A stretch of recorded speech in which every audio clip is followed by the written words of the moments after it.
There are 1,000 tutorials on how to use clippers and what to do to get louder masters, but many people fail to explain why these techniques actually work. Understanding why establishes perimeters to the boundaries of our knowledge, and by building those perimeters, it will offer us new opportunities to push past them, experiment, understand what we're doing in the studio and how it interacts with sound. That's why I'm putting this video together. So first, let's briefly establish loudness in terms for this video. We're mainly concerned with short-term LUFS, not because there's a magical number we should aim towards, but because it's a staple and an objective measurement we can anchor off when we look at clipping.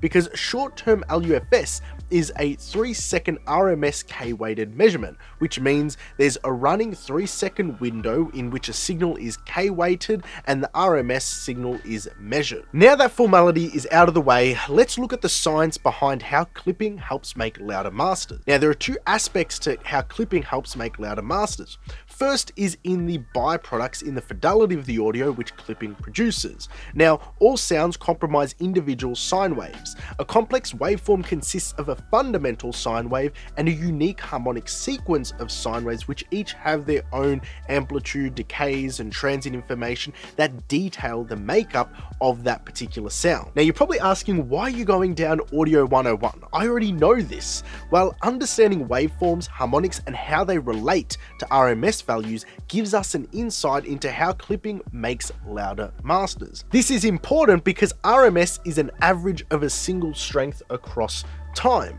So we need to understand, how is RMS actually calculated? RMS is calculated by finding the root of the sum of each sample point's amplitude to the power of 2 across the number of samples taken. The reason why each sample point is raised to the power of 2 is to avoid negative values cancelling one another out. So let's say that's at -20, that's a positive 20, that's at -20, you're going to get a reading of 0, whereas -20 to the power of 2 is a positive integer. So this sine wave is going to have a relative RMS to the average of all of its sample points amplitude along this line. However, if you go to a square wave, where are the sample points? Well, the sample points are always either maxed out at the top or maxed out at the bottom, so you're going to have a louder RMS. And this has the same sample peak value of -20. Yes, there's some crossover distortion there on the square wave going up and down. However, the sample peak's still -20 decibels, but the RMS level is 3 decibels louder. Now, we're still on Audio 101 basics, so let's backtrack to when I said all waveforms are made of sine waves. What's happening when your clipper engages? You're actually introducing new harmonics into the signal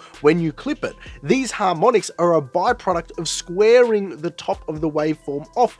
Thus, this new harmonic information increases the average root mean squared measurement, which in turn feeds into a louder LUFS reading. Okay, and to illustrate this introduction of new harmonics increasing the RMS value, we can see this fundamental stays the same, -20 decibel sample true peak. Then I've actually added a third order harmonic. Oh, the RMSs went up 0.7 dB.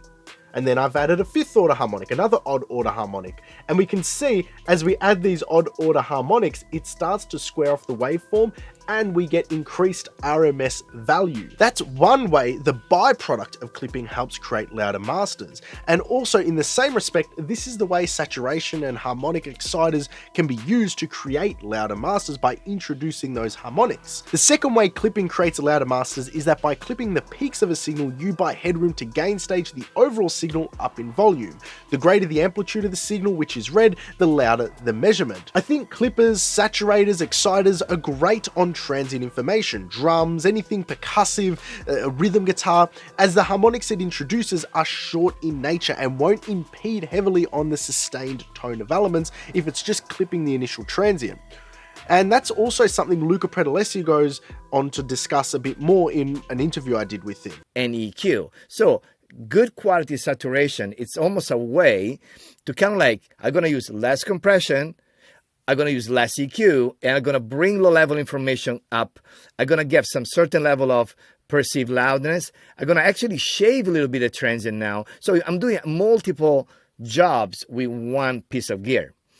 Also, by clipping rogue peaks, it buys you headroom to bring up program material without needing to manipulate the dynamic arrangement or the tonal information of the signal with EQs and compressors, which can cause pumping or change the actual overall shape of the way the material sounds. So that's the science behind how clipping creates louder masters. With this information, if you're processing it all and understanding, yes, clipping, harmonics, more harmonics in odd order series going up the frequency spectrum, you can start to analyze how these processes interact with your own. Why do you put oversampling on a clipper? Because when those harmonics extend outside the Nyquist frequency, you get aliasing distortion. There you go, you learnt that. So I hope this helped you understand a little bit more about how clippers make louder masters, how you can take that information, understanding the byproducts of using a clipper, and use it in your own practice effectively and when you actually need to, not just because you heard it somewhere.